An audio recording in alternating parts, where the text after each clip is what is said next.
மணி போல பாதுகாக்கிறீங்க. இந்த புதிய நாளுக்காக, புதிய கிருபைக்காக, புதிய அபிஷேகத்துக்காக, புதிய வரங்களுக்காக நம்ம நன்றிகளை செலுத்துகிறோம். இந்த நாளை ஆண்டவரே இந்த காலத்தில் ஒப்படைக்கிறோம். இயேசு நாமத்தில் கேட்கிறேன். நாளை காலமே ஆமென். உன் இதயத்தோடு கர்த்தரை தொழுது கொள். வாழாக்காமல் தலையாக்குவார், கீழாக்காமல் மேலாக்குவார். வாழாக்காமல் நம்மை தலையாக்குவார், கீழாக்காமல் நம்மை மேலாக்குவார். முழு இதயத்தோடு கர்த்தரை தொழுது கொள். ஆனந்த சத்தத்தோடு ஆராதிப்போம், ஆவியோடு உண்மையோடும் ஆராதிப்போம். ஆனந்த சத்தத்தோடு ஆராதிப்போம், ஆவியோடும் உண்மையோடும் ஆராதிப்போம். நல்லவர் என்று சொல்லி ஆராதிப்போம், நன்மைகள் செய்தவரை ஆராதிப்போம். நல்லவர் என்று சொல்லி ஆராதிப்போம், நன்மைகள் செய்தவரை ஆராதிப்போம். உன் முழு இதயத்தோடு கர்த்தரை தொழுது கொள். அபிஷேகநாதரை ஆராதிப்போம், கைகளை உயர்த்தி ஆராதிப்போம். அபிஷேகநாதரை ஆராதிப்போம், கைகளை உயர்த்தி ஆராதிப்போம். வாக்குத்தத்தம் தந்தவரை ஆராதிப்போம், உண்மை உள்ளவரை ஆராதிப்போம். வாக்குத்தத்தம் தந்தவரை ஆராதிப்போம், உண்மை உள்ளவரை ஆராதிப்போம். முழு இருதயத்தோடு கர்த்தரை தொழுது கொள். அன்பான தேவனை ஆராதிப்போம், அதிசயம் செய்தவரை ஆராதிப்போம். அன்பான தேவனை ஆராதிப்போம், அதிசயம் செய்தவரை ஆராதிப்போம். வாழாக்காமல் நம்மை தலையாக்கினார், கீழாக்காமல் நம்மை மேலாக்குவார். வாழாக்காமல் நம்மை தலையாக்கினார், கீழாக்காமல் நம்மை மேலாக்குவார். முழு இருதயத்தோடு நீ கர்த்தரை தொழுது கொள். அல்லேலூயா. சோத்திரம். முழு இருதயத்தோடு கர்த்தரை தொழுது கொள்ளும் போது அவர் நம்மை வாழாக்காம தலையாக்குவார், கீழாக்காம மேலாக்குவார். ஷபாக்காரமான தூரமான அறியாந்தரம். ஆவியோடு உண்மையோடு கர்த்தரை நாம் தொழுது கொள்ளுவோம். ஆனந்த சத்தத்தோடு தேவனை நாம் துதிப்போம். அவர் நல்லவராகவே இருக்கிறார், நன்மை செய்கிறவராகவே சுற்றி திரிகிறார். எப்போதும் கூட ஆண்டவரே தேசத்துக்காக ஜெபிக்கிறோம். பஞ்சத்தை எடுத்துக்கொண்டு செழிப்பைத்தான் கானான் தேசத்தை போல மாற்றுங்கள். வன்முறை, தீவிரவாதம், கொலைவெறி ஆவி, தற்கொலை ஆவிகள், கள்ள தமாசுகள், பொய் உதடுகள், திருட்டு ஆவிகள், லஞ்ச ஊழல்கள் தேசத்துல இருக்கக்கூடாது. அவர் செய்வது எதுவும் வாழ்க்கையாமல் இருக்கும். ஷாபக்காரமான தூரமான எல்லா அந்தகார கிரியில் செயலிழந்து கொள்ளட்டும். ஷாபக்காரமான தூரமான கிருபை சூழ்ந்து கொடுக்கும். நாங்கள் நினைப்பதற்கும் கேட்பதற்கும் மேலாக செய்கிறவரே நம்பிவிடும். தாய்மாஇருந்தாலும் நான் உன்னை மறப்பதில்லை என்று சொன்னீர்கள். ஒப்புக் கொடுக்கிறோம். இந்த நாளை ஆசீர்வதித்துக் கொடுங்க. இயேசு நாமத்தை கேட்கிறோம். நம்ம தகப்பனே.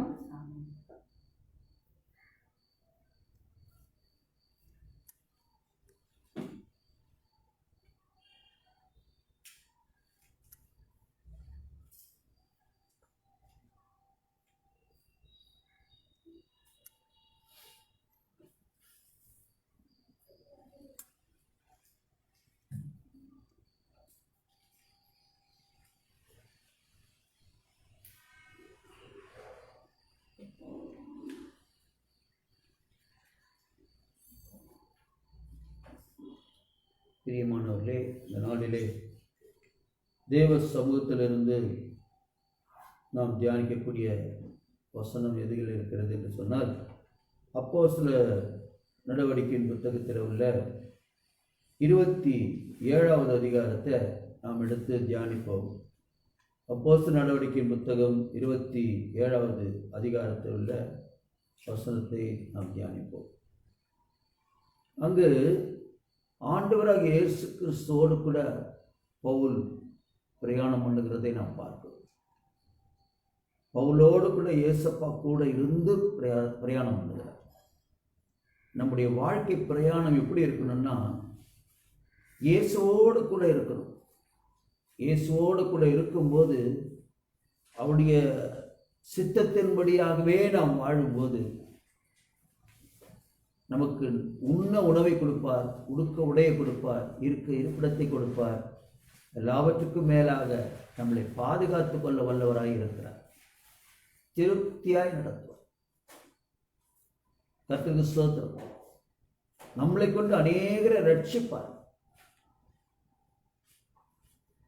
நான் மரித்தேன், ஆனாலும் சதா காலங்களும் உயிரோடு கூட இருக்கிறேன் என்று சொல்லுகிறார்.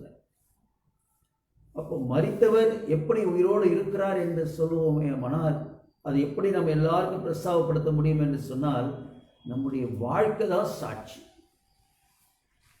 இந்த ராஜ்யத்தில் சுவிசேஷத்தை சகல ஜாதிகளுக்கும் சாட்சியாய் பிரசங்கிக்கப்படும். அப்பொழுது முடிவு வரும். அல்லேலூயா. அப்போ நல்லா தெரிஞ்சுங்க, ஆண்டவராக இயேசு கிறிஸ்து நம்மோடு கூட இருக்கிற வாழ்க்கை எப்படி இருக்கும் அப்படின்றதுக்கு ஒரு சாட்சி, ஒரு ஓமையா இந்த மகனை குறித்து, பவுலை குறித்து வேதத்தில் நமக்கு தெரியப்படுத்தியிருக்கிறார். கர்த்தருக்கு ஸ்தோத்திரம். அப்போஸ்தலர் நடவடிக்கையின் புத்தகத்தில் அல்லேலூயா 27வது அதிகாரத்தில் முதல் வசனத்தை நான் வாசிக்கிறேன், கேளுங்க. பவுலையும், அதாவது சொல்றது, பவுலையும் காவலில் வைக்கப்பட்டிருந்த வேறு சிலரையும் யூலியு என்னும் பேர் கொண்ட 100க்கு அதிபதியினிடத்திலே ஒப்புவித்தார்கள். இப்ப எப்படின்னாக்கா, பவுல் எப்படி போறானா, கைதியாய் போடுற, அல்லேலூயா, கைதியாய் கொண்டு போக கொடுக்குறாங்க. யார்கிட்ட ஒப்புடுக்கிறாங்கன்னா, யூலியு என்னும் கர்த்தருக்கு ஸ்தோத்திரம் 100க்கு அதிபதியின் இடத்துல பவுல் என்ன செய்யறாங்க, ஒப்பு கொடுக்குறாங்க. கர்த்தருக்கு ஸ்தோத்திரம். 3வது வசனத்தில் நீங்க பார்த்தீங்கன்னாக்கா, யூலியு பவுலை எப்படி நடத்தினான்னா, பட்சமாய் நடத்தினான். அல்லேலூயா. 3வது வசனம் சொல்றான், யூலியு பவுலை பட்சமாய் நடப்பித்து அவன் தன் சிநேகிதரிடத்தில் போய் பராமரிப்படையவும் உத்தரவு கொடுத்தான். எவ்வளோ ஒரு அதிசயம் பாருங்க. கர்த்தருக்கு ஸ்தோத்திரம். சிறையில் இருக்கிறவன் ஒரு கைதி, அவனை ஒரு 100க்கு அதிபதி கிட்ட ஒப்படைக்கிறாங்க, அவனை பத்திரமா கொண்டு போய் சேருன்னு. ஆனா அந்த நேரத்தில் அவன் என்ன உத்தரவு கொடுக்குறான் பாருங்க. உத்தரவுன்னு சொல்றாங்க, ஆர்டர் போடுறாரு. எப்படி போடுறாருன்னா, யூலியு பவுலை பட்சமா நடத்துறது மாத்திரம் இல்லாம, அவன் தன் சிநேகிதரிடத்திலே போய், அவனுக்கு யார் யார் நண்பர்கள் அது உள்ள இருக்கிறாங்களோ, எந்த வேலை வேணா எதை வேணா அவன் கேட்டு வாங்கிக்கலாம், பராமரித்துக் கொள்ளலாம் தன்னை. இல்லையா? பராமரிப்பு அடையும்படிக்கு உத்தரவு கொடுத்தான். நீ என்ன வேணா செஞ்சுக்கோ, உனக்கு ஃப்ரீயா நான் விட்டுறேன். இல்லையா? நீ கைதின்ற எண்ணம் உன் மனசுல இருக்கக்கூடாது. அந்த அளவுக்கு மனுஷ அதிகாரி மதிர தயவை தேவன் என்ன செய்தார், பவுலுக்கு ஏற்படுத்தி கொடுத்தார். அல்லேலூயா. இது எப்படி கிடைக்குதுன்னு சொன்னீங்கன்னா, தேவன் நம்மோடு கூட இருந்தாலே இந்த மாதிரி காரியம்லாம், அதிசயம்லாம் நடக்கும். அல்லேலூயா. 6வது வருஷத்தில் பார்த்தீங்கன்னா, இத்தாலியாவுக்கு போகிற அலெக்சாந்திரியா பட்டணத்துக்கு கப்பலை 100க்கு அதிபதி அங்கே கண்டு எங்களை அதில் ஏற்றினான் சொல்றதை பாருங்க. அதை யார் சொல்லி நிற்கிறார்? அதெல்லாம் பவுல் சொல்லி நிற்கிறார். இத்தாலியாவில் இருக்கிற, இத்தாலியாவுக்கு போகிற அலெக்சாந்திரியா பட்டணத்து கப்பலை 100க்கு அதிபதி அங்கே கண்டு, ஒரு கப்பலை பார்க்குறான். அந்த கப்பலை ஏற்றி பிரயாணம் பண்ணலாம்னு சொல்லிட்டு யாரெல்லாம் ஏற்றுறாங்க? எல்லா கைதிகளையும் ஏற்றும் போது கூட யாரை ஏற்றுறாங்க? பவுலையும் ஏற்றுறாங்க. அல்லேலூயா. எங்களை அதில் ஏற்றினான். கர்த்தருக்கு 8வது வருஷம் சொல்றது, அந்த கப்பல் எப்படி போச்சா, அதை வருத்தத்தோடு கடந்தோம். அல்லேலூயா. ஏன்னா அந்த நேரத்தில் காற்று, புயல், இதெல்லாம் ஏன்னு கேட்டீங்கன்னா, அங்கே பார்த்தீங்கன்னா 27வது வருஷம் வச்சிங்கன்னா தெரியும், காற்று எங்களை தடுத்தபடியினாலே. இப்போ கப்பல் போகுதுனாக்கா, அந்த காலத்தில் இப்போ மாதிரிலாம் இன்ஜின்லாம் வச்சிடும் போல, அது பாய்மர கப்பல். காற்று எந்த திசையில் போதோ அந்த மாதிரி சைடில் தான் அது போகும். கர்த்தருக்கு ஸ்தோத்திரம். காற்று இது இல்லைன்னா தான் அது நம்ம சொல்கிற ரூட்டுக்கு அது கொண்டு போக முடியும். சுக்கானை பயன்படுத்த முடியும். இல்லைன்னா அந்த பாய்மர கப்பல் எந்த சைடு காத்தடிக்குது அந்த சைடு போயினே இருக்கும். அதை ஒன்றும் பண்ண முடியாது, கண்ட்ரோல் பண்ண முடியாது. ஆனால் அங்கே காற்று அடிக்குது பாருங்க. காற்று எங்களை கடுத்தபடியினாலே நாங்கள் அநேகரால் மெதுவாய் சென்று வருத்தத்தோடே, பார்த்தீங்களா, அந்த 8வது வருஷத்துல வருத்தத்தோட கடந்தோன்னு சொல்றான்ல, இங்க 7வது வருஷத்துல சொல்ற பாருங்க, வருத்தத்தோட கீனிது பட்டணத்துக்கு எதிரே வந்து சல்மோனே ஊருக்கு எதிராய் கிரேத்தா தீவின் ஒதுங்கில் ஓடினோம். ஒதுக்கில் ஓடினோம். ஓடணும்னா சீக்கிரம் போய் எப்படியாவது அந்த ஒதுக்கில் போய் நம்ம அடைக்கலமாயிடணும், தப்பிச்சுக்கணும். இல்லைன்னா காற்று எங்கே போக தெரியாது, கப்பல் என்ன நடக்கும் தெரியாது. உயிருக்கு போராடின்னு போகிறாங்க. கர்த்தருக்கு ஸ்தோத்திரம். கப்பலில் போகிறாங்க, சிறைப்படுத்தி கொண்டு போகிறாங்க. இவர் கைதியாக போகிறான். 9வது வருஷத்தில் பார்த்தீங்கன்னா வெகு காலம் சென்று, இப்போ இவங்க போகிற ரூட்டு வந்து ஒரு 5 நாளில் போய் சேரலான்னு சொன்னாக்க போக முடியல. ஏன்னா மெதுவாக அங்கே எங்கே தங்க முடியுமோ, எங்கெங்கே அடைக்கல முடியுமோ அப்படி வாங்கி பார்த்து போயிருக்கிறாங்க. தொடர்ந்து காற்றும் புயலும் என்ன செய்து கடலில் சீறி கொண்டு இருக்கிறது. அதனால் அவங்களுக்கு வெகு காலம் ஆச்சா. அது சொல்ல பாருங்க, இத்தனை நாளில் போனாங்கன்னு சொல்லலை, வெகு காலம் சென்று உபவாசனாலும் கழிந்து போனபடினாலே இனி கப்பல் யாத்திரை செய்கிறது மோசத்துக்கு ஏதுவாக இருக்கும் என்று பவுல் அவர்களை நோக்கி தெரிஞ்சுக்கினான். இப்போ இவன் தெரிஞ்சுக்கினான், மற்றவங்களுக்கு தெரியல. இவனுக்குள்ள கர்த்தர் இருக்கிறதுனால உணர்த்துறாடே, இதுக்கு மேலே நீ வந்து கர்த்தர் ஸ்தோத்திர உபவாசத்தில் வர போகிறீங்க, வெகு நாளாக ரொம்ப கஷ்டத்தோட வருத்தத்தோடு வர போயின்னு இருக்கிறீங்க, டென்ஷனில் போகிறீங்க, பயந்துன்னு போகிறீங்க. எந்த நேரத்தில் என்ன சம்பவிக்குன்னு தெரியாது. கப்பல் என்ன நடக்கும், கப்பல் வந்து எப்படி உடஞ்சி போகும், செதறி போகும், கவுந்துருமா தெரியல. உயிருக்கு போராடின்னு போயின்னு இருக்கிறாங்க. எவ்வளோதான் நீந்த தெரிஞ்சாலும் ஒரு டிஸ்டன்ஸில் நம்ம கரை தெரிஞ்சால் டிஸ்டன்ஸில் அவங்க போகலாம். இது நீந்துற மாதிரி இல்லை. செத்து விழுந்தா முடிஞ்சு போச்சு, கதை முடிஞ்சு போச்சு. அல்ல இல்லையா? அப்போ எப்படி உயிருக்கு போராடின்னு உயிரை பிடிச்சின்னு போயின்னு இருக்கிறாங்க. அப்போ ஆண்டு அவனுக்கு உணர்த்துறாரு, இதுக்கு மேலே நீ கப்பல் பிரயாணம் பண்ணணும்னா ரொம்ப கஷ்டம். சாதாரணமாக கப்பல் பிரயாணம் பண்ணாலே கஷ்டம். சாதாரணமாகவே போனாலே கப்பல் பிரயாணத்தில் வந்து ரொம்ப டயர்டாகிடும். ஏன்னா அது சிலருக்கு ஒத்துக்க வாமிட் வரும், மயக்கம் வரும், அதெல்லாம் வரும். கர்த்தருக்கு ஸ்தோத்திரம். அல்ல இல்லையா? அப்படி இருக்கும்போது பாருங்க, 10வது வருஷத்தில் அவன் பார்த்து எல்லாரையும் பார்த்து சொல்கிறான், என்னன்னு சொல்கிறான், மனுஷரே இந்த யாத்திரையிலே சரக்கும் கப்பலுக்கும் மாத்திரம் அல்ல. நீங்கள் சரக்கப்பல், அது ஏதோ பொருளை ஏற்றின்னு போகிற கப்பல். அதை பார்த்த உடனே அதில் கைதிகளே ஏற்றுக்கினாங்க. பேசஞ்சர் ஷிப்பு கிடையாது அது. அல்ல இல்லையா? சரக்கு கப்பல். அல்ல இல்லையா? சரக்கும் கப்பலுக்கும் மாத்திரம் அல்ல, நம்முடைய ஜீவனுக்கும் வருத்தமும் மிகுந்த சேதம் உண்டாயிருக்கும் என்று காண்கிறேன் என்று சொல்லி அவர்களை எச்சரித்தார். எனக்கு தெரிய வருது என்ன தெரியுதா, இது போய் சேர்ற மாதிரி இல்லை. சரக்கும் காலி ஆகிடும், எல்லாம் கீழே போயிடும், பழுதாயிடும். அதே நேரத்தில் நமக்கும் என்ன கிடையாது, உயிருக்கு கேரண்டி கிடையாது. அந்த அளவுக்கு யார் வந்துட்டா, பவுல் வந்துட்டான். திருப்பி ஆண்டவரோடு கூட இருக்கிற மனுஷன், ஒரு ஊழியக்காரன். அல்ல இல்லையா? அவனுக்கு பாருங்க அந்த இடத்துல என்ன இல்லை, அவனுக்கு பிடிமானம் இல்லை. நிலைமை அப்படி இருக்குது. கர்த்தருக்கு ஸ்தோத்திரம், கர்த்தருக்கு ஸ்தோத்திரம். அந்த மாதிரி நிலைமையில நம்ம இருக்கிறோம். இன்னைக்கு வச்சுங்க, ஒரு ஊழியக்காரன் இப்படிப்பட்ட ஒரு நிலைமையில இருக்கிற சபைக்கு ஊழியம் செய்கிறோம், ஜெபிக்கிறோம். நல்ல இல்லையா? கர்த்தருக்கு ஸ்தோத்திரம். அநேகருக்கு நன்மையை செய்கிறோம். அல்ல இல்லையா? வீடு வீடாக போய் சத்தியத்தை சொல்கிறோம், எல்லாம் செய்கிறோம்.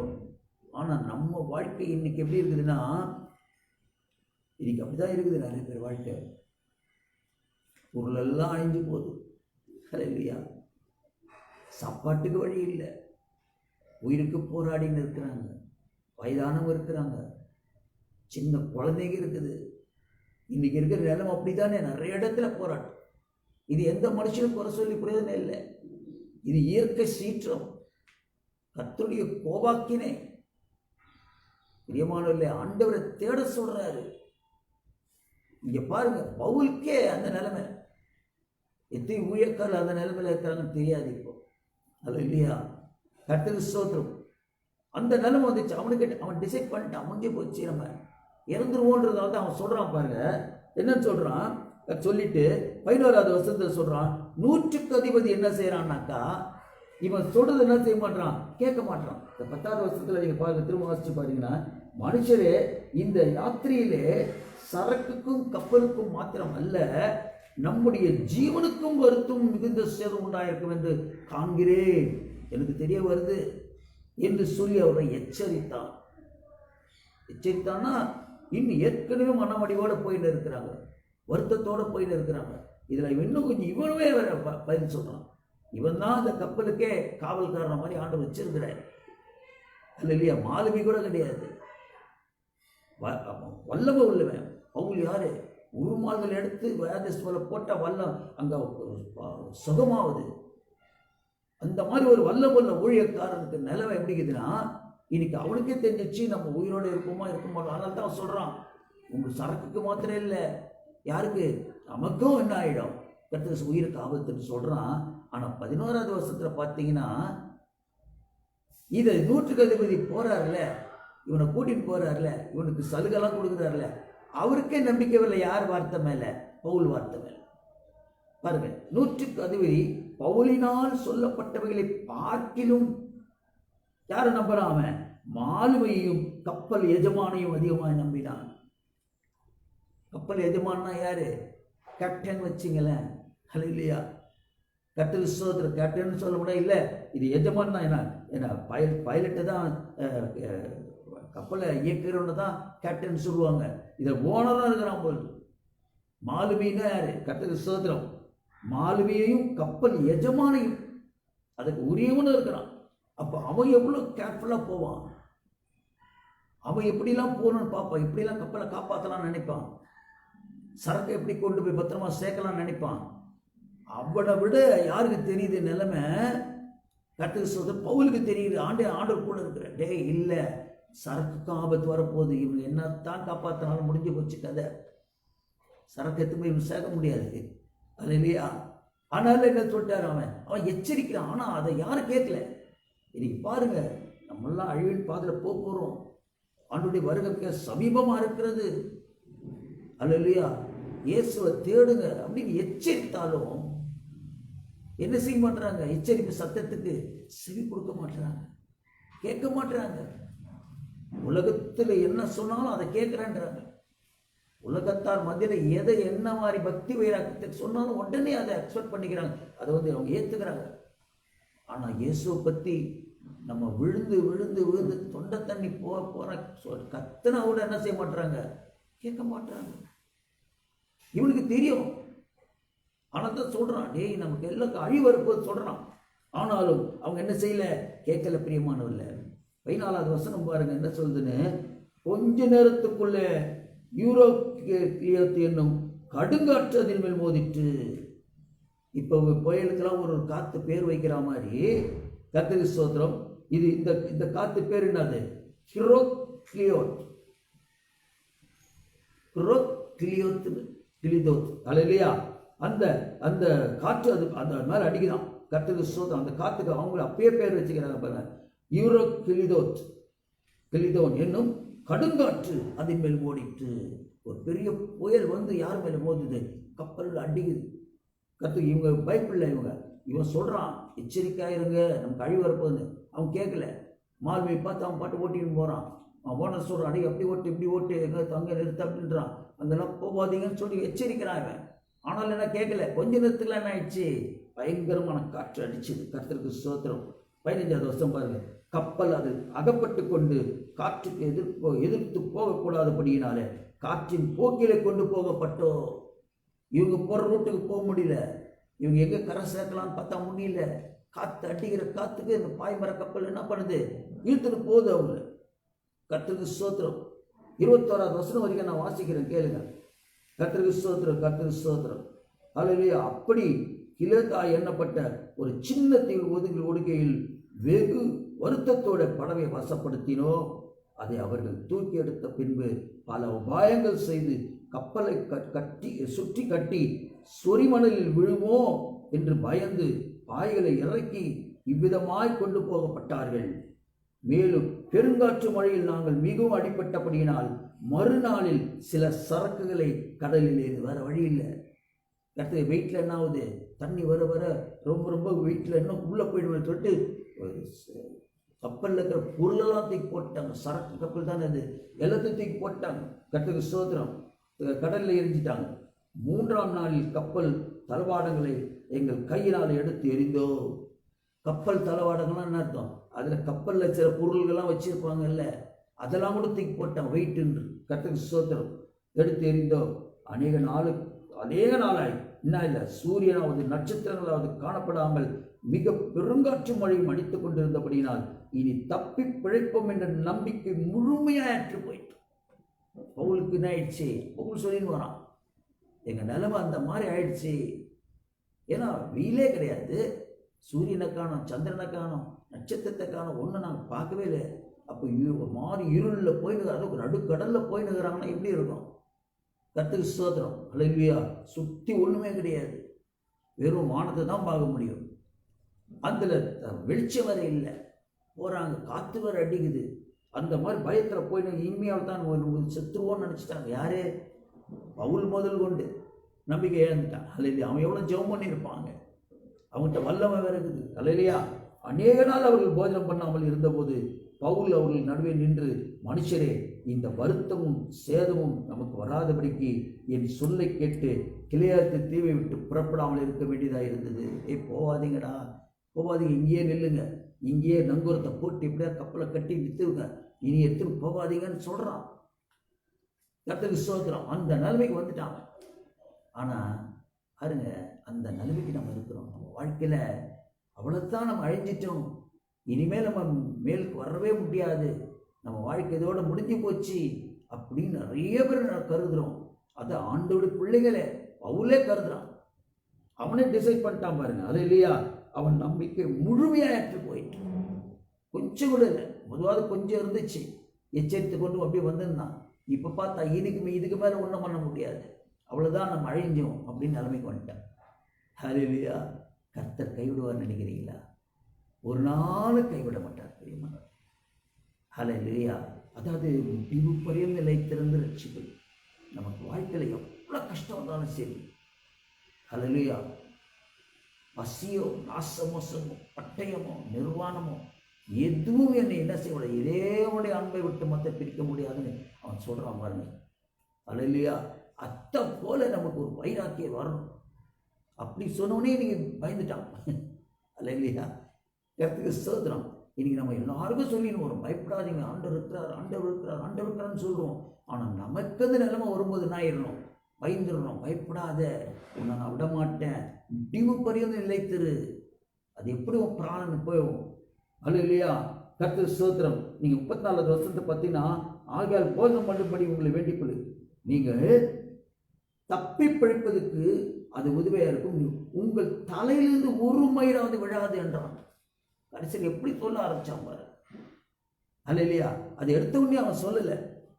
கர்த்தருக்கு ஸ்தோத்திரம், கர்த்தருக்கு ஸ்தோத்திரம். இது பார்த்தீங்கன்னா 21 அநேக நாள் போய் நம்ம நின்று போயிட்டு, இப்போ 22வது வருஷத்தில் பாருங்களேன், ஒரு வசனம் அங்கே நடக்குது பாருங்க. ஆகிலும் திடமனமாயிருக்கிறது என்று இப்போது உங்களுக்கு தைரியம் சொல்லுகிறேன். அல்லேலூயா. இப்படி சொல்லின்னு வந்தவன் ஒரு நைட்டில் இந்த விஷயம் நடக்குது. சொல்லிட்டு படுத்துருக்கிறான், டயர்டில் தூக்கம் வந்துச்சு. அந்த காற்று மழையில் கூட ஒரு தூக்கம் வருதுன்னா அப்போ எப்படி இருக்கு, எவ்வளோ டயர்டாக இருப்பாங்க.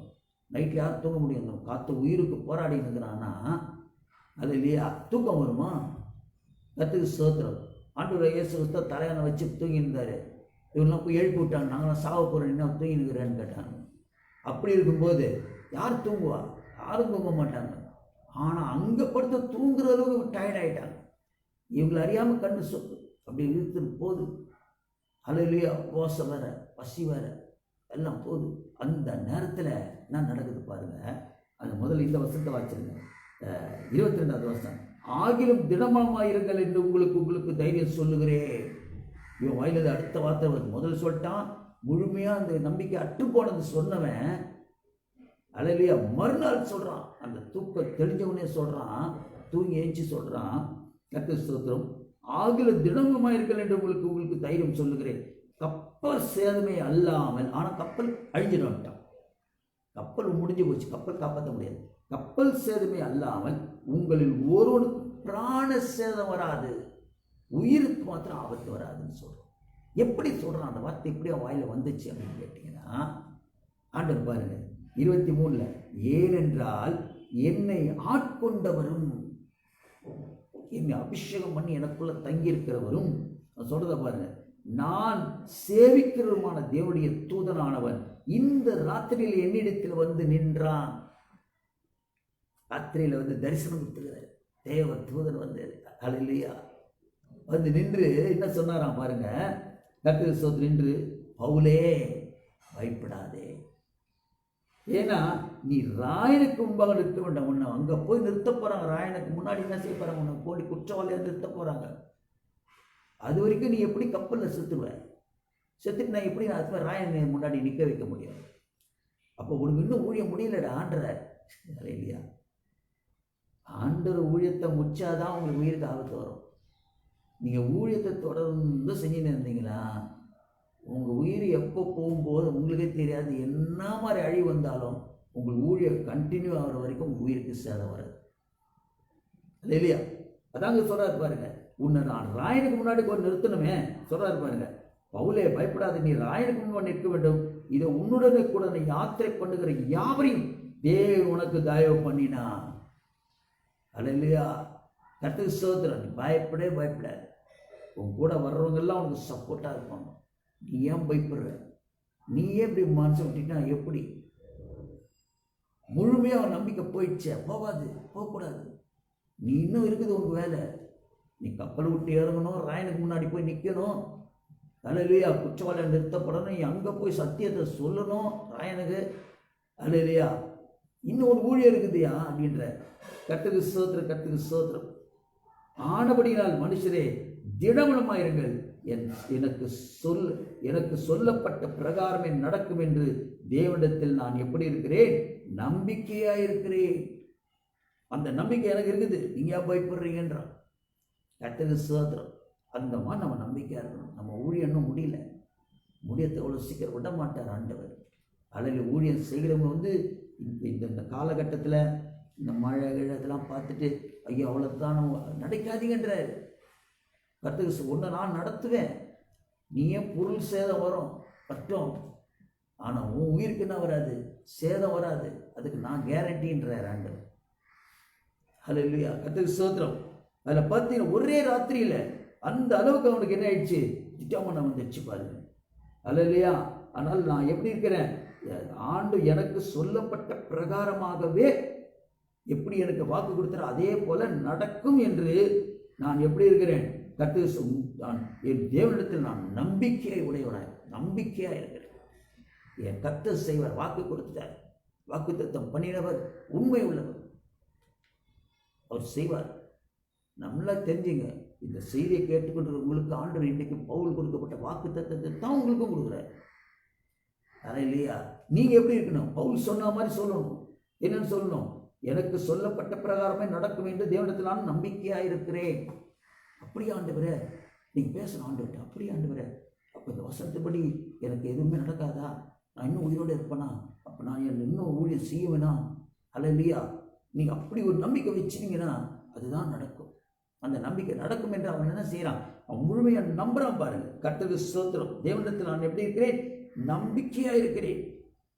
கர்த்தருக்கு ஸ்தோத்திரம், கர்த்தருக்கு ஸ்தோத்திரம். அதில் இந்த தொடர்ந்து 31 வரைக்கும் வாசிச்சிங்கனாக்கா, அல்லேலூயா, 33வது வசனம் வாசிங்க. அப்போ பொழுது விடிகையில் எல்லாரும் போஜனம் பண்ணபடி பவுல் அவர்களுக்கு தைரியம் சொன்னான். சாப்பிடுங்களா, சித்தம் சாவலாம் மாட்டீங்க, வீட்டுக்குலாம் ஒன்றும் ஆபத்து வராது, சாப்பிடுங்க. கப்பல் அழியும், கண்டிப்பாக உடஞ்சி போவோம், சரக்கு என்ன ஆகும்னாலும் ஆகும், ஆனால் உங்களுக்கு ஒன்றும் அவன் சொல்லிட்டான்ல, சொல்லிட்டு என்ன சொல்கிறான் பாருங்க. நீங்கள் சாப்பிடுங்களான்றான். பவுல் அவர்களுக்கு தைரியம் சொல்லி, நீங்கள் இன்று 14ஆம் நாள் ஒன்றும் சாப்பிடாமல் பட்னியாக இருக்கிறீர்களே. 14 நாளாக சாப்பிடல. 14 நாளாக போராட்டம், உயிரோட போராட்டம். என்னது சாப்பிட்றது? அல்லேலூயா. அதாவது உயிரை பற்றி போராட்டம் தெரியாதுதான் சாப்பிடணும். நமக்கு நாளைக்கு என்ன நடக்க போகுது, கர்த்தருடைய வருகை எப்படி இருக்க போகுது தெரியாது தான் குடிக்கிறதும் சாப்பிட்றதும் கொடுக்குறதுமா இருக்கும். அதை பற்றி அறிஞ்சவங்க எப்படி தெரியுமா இருப்பாங்க? டெய்லி செபத்தோடு இருப்பாங்க. ஆண்டவரே ஒரு வருகையில் நான் எடுத்துக்கொள்ளப்படணும், நான் கைவிடப்படக்கூடாது. என்ன நடக்க போகுது தெரியாதவங்க தான் என்ன பண்ணுவாங்க? சாப்பிட்டுன்னே இருப்பாங்க.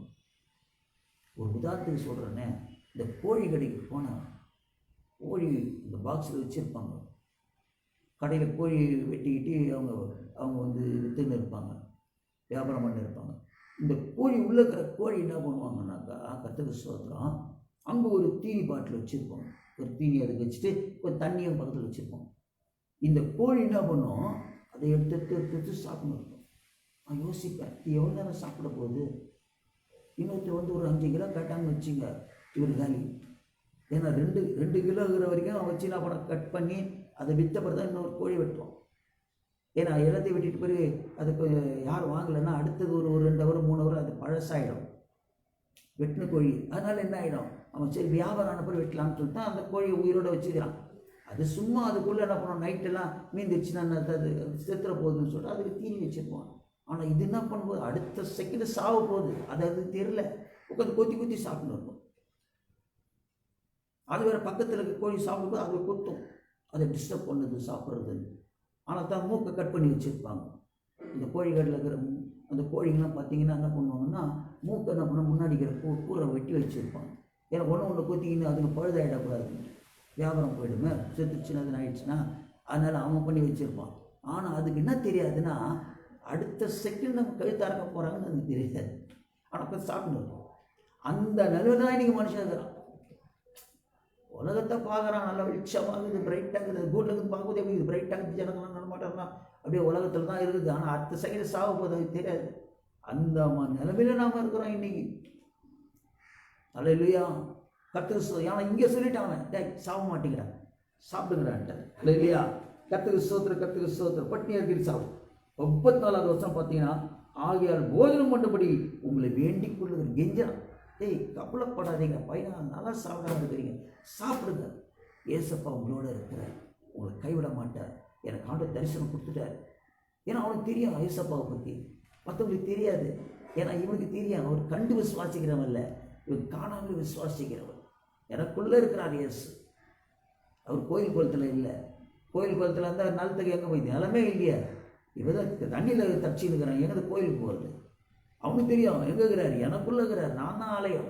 அல்ல இல்லையா, சொல்கிறான், வேண்டிக் கொள்ளுகிறேன் நீங்கள் தப்பி பிழைப்பதற்கு அது உதவியாக இருக்கும். உயிருக்கு சாப்பிட்டீங்கன்னா தான் உயிராக இருப்பீங்கடா. அது அப்புறம் காற்று கடலை பார்த்து அப்புறம் பார்த்துக்கலாம். ஆண்டவர்களை கை சொல்லிட்டு என்ன சொல்லலாம், உங்கள் தலையிலிருந்து ஒரு மயிறு விழாது என்றான். சொன்னதை பாருங்க, சொல்கிற அந்த உறுதி மொழியை பாருங்க. ஏன்னா அவனும் அதில் தான் இருக்கிறான். அங்கே தான் நீங்கள் பார்க்கணும். இப்போ இவங்க பயப்படாம தான் அவனும் பயப்படணும். ஏன்னா அவனும் அங்கே தான் இருக்கிறான். இப்போ ஏசப்பா மாத்திரம் தலையாணி வச்சு தூங்கிட்டானா என்ன அர்த்தம்?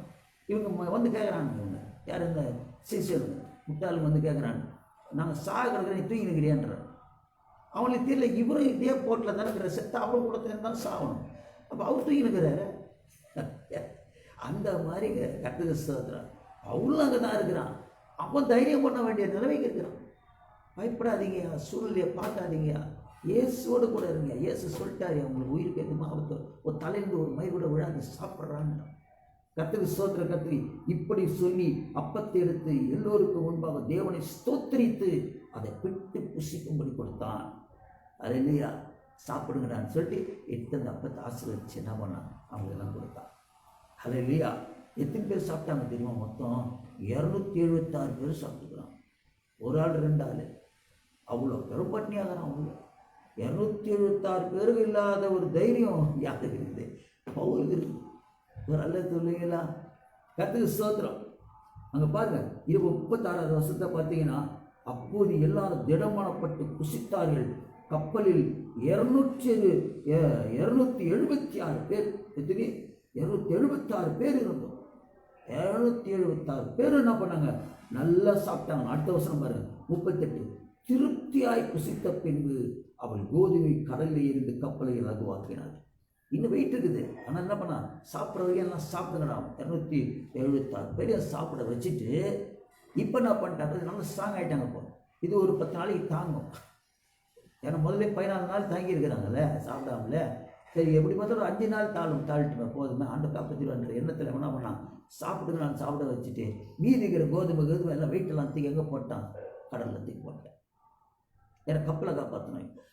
போய் ஒரு அளவுக்கு சேரணும்ல. கருத்து கிரியை இல்லாத விசுவாசம் சேர்த்து அதுக்கு நான் ஆண்டர் காப்பாற்றணும் தூங்கிட முடியாது. அல்லையா, எக்ஸாமுக்கு படிக்காமல் கொள்ளாமல் ஏசவை பாஸ் ஆகிடுவாருன்னா அது கிடையாது. படிக்கணும், நீ ட்ரை பண்ணணும். அதே போல் டாக்டர்கிட்ட போகக்கூடாது, ஆண்டவர் எனக்கு உயிரோடு காப்பாற்றுறாரு, அவர் என் வாதையை கூட அப்படி கிடையாது. நீ மருந்தை சாப்பிடு, சாப்பிடாதுன்னு எங்கேயுமே சொல்லலாம் ஆண்டவர். கர்த்தருக்கு ஸ்தோத்திரம். ஏன்னா எசேக்கியாவுக்கே அந்த பிளவில் என்ன போட்டாங்கன்னா அத்திப்பழ அடைய போட்டாங்க, மருந்து கொடுத்துட்டாரு. மருந்து கொடுத்து தான் ஆண்டவர் சுகம் கொடுத்தா, நீ 15 வருஷம் நீ உயிரோட ஏற்படாது. அப்போது மருந்தை சாப்பிடணும்.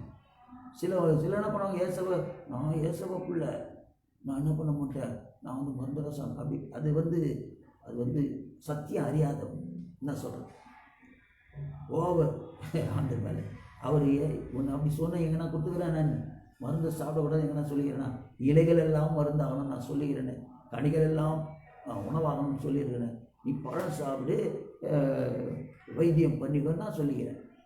அல்ல இல்லையா, வைத்தியம் பண்ணுவேன்னா நான் சொல்லலையே, மருந்து ஆகணும்னு சொல்லிக்கிறேன், மருந்து சாப்பிடுதான்னு சொல்லியிருக்கிறேன் அப்படின்ற. அப்போது இங்கே ஆண்டு என்ன செய்கிறார், அவங்கள கொண்டு என்ன பண்ணுற, எப்படி திடம் பண்ணுறாரு. அதுக்குத்தான் நம்மளுக்கு கர்த்தர் இங்கே பூமியில் வைத்திருக்கிறார் பிரியமாக. அல்ல இல்லையா, கர்த்தருக்கு ஸ்தோத்திரம், கர்த்தருக்கு ஸ்தோத்திரம். பவுல் 120 அதிபதி சேவரை நோக்கி, இந்த கப்பல் இராவிட்டால் நீங்கள் தப்பி பிழைக்க மாட்டீர்கள் என்று சொன்னார். என்ன சொல்கிறாங்க பாருங்க, அதுவும் எச்சரிக்கை, யாரையும் இறங்கி தப்பிச்சின்னு போட்டு பார்த்தீங்கன்னா செத்துருவீங்கடான்றான். ஆனால் தப்பி பிழைக்க பார்க்காதீங்க. கர்த்தருக்கு ஸ்தோத்திரம், கர்த்தருக்கு ஸ்தோத்திரம் அப்படின்னு சொல்லிட்டு அவன் என்ன பண்ணுறான், அவளை சாப்பிட வைக்கிறான். 31வது வருஷத்தில் பார்த்தீங்கன்னா அவன் கர்த்தருக்கு ஸ்தோத்திரம். 37வது வருஷத்தில் பாருங்க, கப்பலில் எத்தனை பேர் சாப்பிட்டாங்க, 276 பேர் சாப்பிட்டுக்கிறாங்க. கர்த்தருக்கு ஸ்தோத்திரம். 39வது வருஷத்துலேருந்து வாசிச்சு பார்த்தீங்கன்னா, இந்த 41வது வருஷத்தை வாசிங்களேன். கர்த்தருக்கு ஸ்தோத்திரம். இருபுறமும் கடல் மோதிய ஒரு இடத்திலே கப்பலை தட்ட வைத்தார்கள். முன்னணியும் மூன்றி அசையாமல் இருந்தது, பின்னணியும் அலையில் பலத்தை உடைந்து போயிட்டு. சரிங்களா, கப்பல் என்ன ஆயிடுச்சு, உடைஞ்சு போயிடுச்சு, தூளாயிடுச்சு. கர்த்தருக்கு ஸ்தோத்திரம். அல்லேலூயா. அப்போது ஆண்டவர் இயேசு கிறிஸ்து என்ன பண்ணாருன்னா, அதை தொடர்ந்து நீங்கள் வாசிங்கன்னாக்கா 41 இருபுறம் போயிட்டு, அப்போது காவல் பண்ணப்பட்டவர்கள் ஒருவனும் நீந்தி ஓடாதபடிக்கு அவர்களை கொண்டு போட வேண்டும் என்று போர் சேவகர்கள் யோசனை பண்ணினார்கள். இப்போ என்ன நினச்சிச்சுன்னா, எங்கே நீந்தி ஏன்னா ஓரளவு கரை வந்துடுச்சு, முட்டிட்டான். இப்போ பின்னணியெலாம் உடஞ்சி போச்சு. இப்போ முன்னணியில் தான் இவங்கெல்லாம் வந்து முன்னாடி வந்துட்டாங்க. முன்னாடியே உடஞ்சதுன்னா காலி. இப்போ இனிமேல் செத்துவோம். அதுக்காக என்ன பண்ணுவாங்க, கப்பல் யாரும் இருப்பாங்களா, இது எல்லாம் கைதிங்க. இந்த கைதிகளை என்ன பண்ணிடுவாங்க, தப்பிச்சு ஓட பார்ப்பாங்க. ஆனால் இவன் என்ன பண்ணிட்டான், ஒரு பிளான் பண்ணிட்டாங்க. யார், அப்போது காவல் பண்ணப்பட்டவர்கள் ஒருவன் நீந்தி ஓடி போகாதபடிக்கு அவர்களை கொண்டு போட வேண்டும் என்று போர் சேவர் யோசனையாக இருந்தார்கள். அங்கே கூட்டிகிட்டு போன எல்லா போலீஸ் வச்சுங்க, போர் சேவர் போலீஸ் தானே அவங்க அந்த காலத்தில், அல்லது போர் சேவகர் அவங்க கூட்டு போனாங்க. இப்போ நம்மளை அரெஸ்ட் பண்ணி கூட்டு போனால் யாருக்கு, போலீஸ் தானே. போலீஸில் என்ன பண்ணுறாங்க, எல்லா அக்யூஸ்ட்டை தப்பிச்சின்னு ஓட்டுவாங்க. பவுல் ஒண்டி தான் அக்யூஸ்ட்டு கிடையாது, மீதியாக அக்யூஸ்ட் தானே, அவங்க கூட தானே இவங்களையும் கூட்டு போகிறாங்க பவுலையும். அப்போ அக்யூஸ்ட் தப்பிச்சின்னு போயிடுவாங்க. அதனால் என்ன பண்ணி எல்லாரும் சாவடிச்சிடலாம் நினச்சிட்டான், பிளான் பண்ணிட்டான், யோசனை இருந்தது. 100க்கு அதிபதி எப்படி பார்த்தான், அவனுக்கு அதை பற்றி கவலை இல்லை, யாருன்னா சாவடிச்சுட்டு போகணும். ஆனால் இதில் யார் மாட்டிக்குவா, பவுலும் மாட்டிக்குவான். அது இல்லையா, பாருங்கள் எப்படி மனுஷ தெய்வ அதிகாரி மதியில், போலீஸ் அதிகாரி மதியில் எப்படி தயவு கொடுக்குறாரு, இவனை காப்பாற்றணும். ஏன்னா இவனுக்கு தான் எல்லா சலுகையும் கொடுத்து வச்சுக்கிறாரு. நீ உன் நண்பர்கிட்ட போய் என்ன வேணால் வாங்கிக்கலாம், கொள்ளலாம், எது வேணால் நீ சலுகை ஃபுல்லாக கொடுத்து வச்சுருந்தார் ஆண்டவர். ஏன்னா இவனுடைய ஆலோசனை தான் எல்லாம் நடக்குதுன்றது அவருக்கு தெரிய வருது. அவனுடைய முகப்பிரகாசம் யாருக்கு தெரியுது, அந்த 100க்கு அதிபதிக்கு தெரியுது. அல்லேலூயா, கர்த்தருக்கு ஸ்தோத்திரம். ஆனால் சலுகை கொடுத்து வச்சு இப்போ இவனுக்கு சேர்த்து கொண்டுடுவாங்களே, அதுக்காக என்ன பண்ணான், கர்த்தருக்கு 100க்கு அதிபதி பவுலை காப்பாற்ற முடியாது அவர்களுடைய யோசனை தடுத்து. ஏன்னா இவன் தான் 100க்கு அதிபதி அதிகாரி, அப்படின்னு ஆரம்பிச்சு கொண்டுடக்கூடாது, கவனம் அப்படின்னு சொல்லிட்டான். சொல்லிட்டு என்ன பண்ணிட்டான், தடுத்து நீந்தத்தக்கவர்கள் முந்தி கடலில் விழுந்து தரையேறவும். யார் யார் நீந்த தெரியலாம், எல்லாம் நீந்தி போங்கடா அப்படின்னு நினச்சிட்டான். மற்றவர்களில் சிலர் பலகைகள் மேலும் சிலர் கப்பல் துண்டுகள் மேலும் போய் கரையேறவும் கட்டளையிட்டான். இவ்விதமாக எல்லாரும் தப்பி கரை சேர்ந்தார்கள். கப்பல் காலினா சரக்கம் காலி. ஏற்கனவே சரக்கத்துக்கு போட்டாங்க. இதான் சொன்னால, சரக்குக்கு கப்பலுக்குமே எல்லாம் சேதம், உயிருக்கு சேதம் வராத ஒருத்தவரும் சாவலை. அத்தனை பேர் கரை சேர்ந்தார்கள். நல்லா கேட்டுங்க, ஆண்டவர் இயேசு கிறிஸ்துவை நீங்கள் தேடினீங்கன்னா அல்லையா? அவன் எப்படி தப்பு வைக்கிறான் பாரு. அவன் வந்து ஒரு இடத்துல அவன் தப்பிக்க பார்க்குறாங்க. அந்த இடத்துல பார்த்தீங்கன்னா 36வது வருஷத்துக்கு மேலே பாருங்கள், 29வது வருஷத்தில் பாறையிடத்தில் விழுவோம் என்று பயந்து, யார் கப்பலில் வந்து இருக்கும்போது நடக்கிற காரியம், பயந்து பின்னலில் இருந்து 4 நங்கூரங்களை போட்டு பொழுது எப்படி விடியும் என்று எண்ணிருந்தார்கள். அப்போது கப்பலாட்கள் கப்பலை விட்டு ஓடி போக வழங்கி தேடினார். சரி, கப்பலை விட்டு இறங்கி ஓடிடலாம் நான் பார்க்குறான்.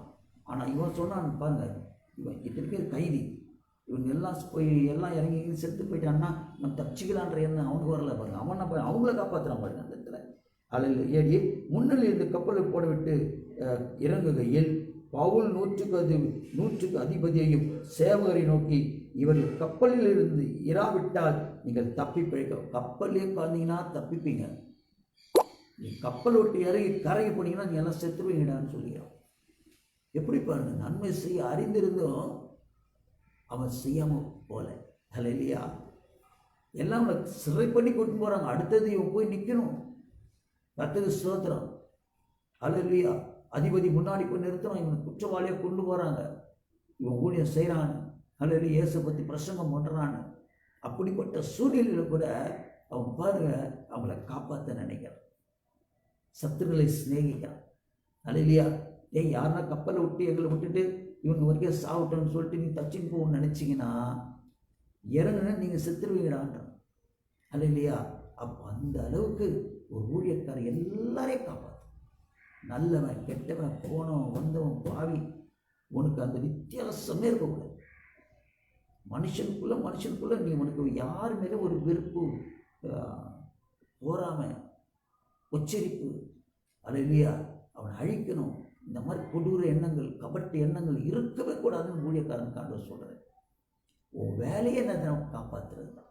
ஏன்னா உனக்குள்ளே தங்கியிருக்கிற நான் ரட்சகன். இல்லையா? உன்னிலிருந்து தான் நான் வெளிப்படுவேன். நான் உயிரோடு இருக்கிறன்றது உன் வாழ்க்கை தான் சாட்சி.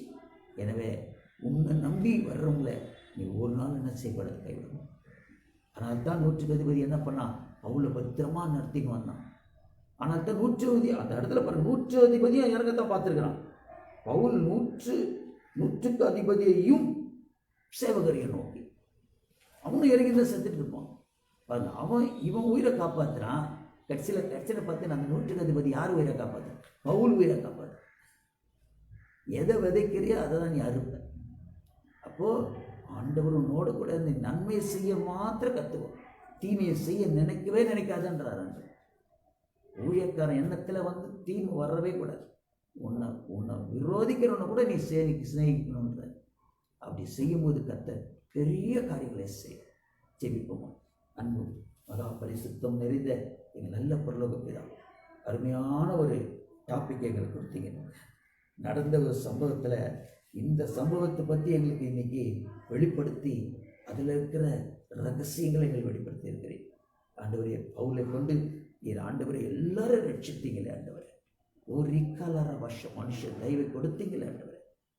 காற்றும் கடலும் வந்து கூட அந்த புயல்னால எந்த பாதிப்பும் ஜீவனுக்கு அழிவில்லாமல் இவன் மாத்திரம் இல்லை, இவன் மாத்திரம் திருச்சி கூட போயிடலாம். ஏசப்பா என்ன ஒண்டி காப்பாத்துங்கன்னு சொல்லியிருக்கலாம். ஆனால் அந்த கப்பல்லையே இருந்து கடைசி மட்டும் இருந்து எல்லாரையும் கரை சேர்க்க வரைக்கும் அவன் உள்ளவே இருந்தான் ஐயா. ஹல்லேலூயா. அதே போல் ஆண்டவரே, ஊரி கலரவா ஊரி பலஷலரவா கடைசி வரையும் இருந்து முடிவு வரையும் இருந்தது. நாங்கள் எங்கள் உயிரை காப்பாற்றி கொள்ளாமல் எல்லாருடைய உயிர்களாக எங்களுக்கு முக்கிய ஆண்டவர். எல்லாரையும் பறை சேர்க்கணும், எல்லாரையும் பரலோகத்துக்கு அழைத்து செல்லும், எல்லாருடைய பெயர்களும் பரலோக ராஜ்யத்தில் எழுதப்படும், சிற்றிஷிப்பாகும். அப்படியா நீ செய்ய போகிற கிருபைக்காக நன்றி. பரிசுத்த ஆவியின் ஒத்தாசனம் நஸ்ரேனாகிய இயேசு கிறிஸ்து நாமத்தினாலே கேட்கிறேன், ஜீவனுள்ள நல்ல பிதாவே. ஆமென்.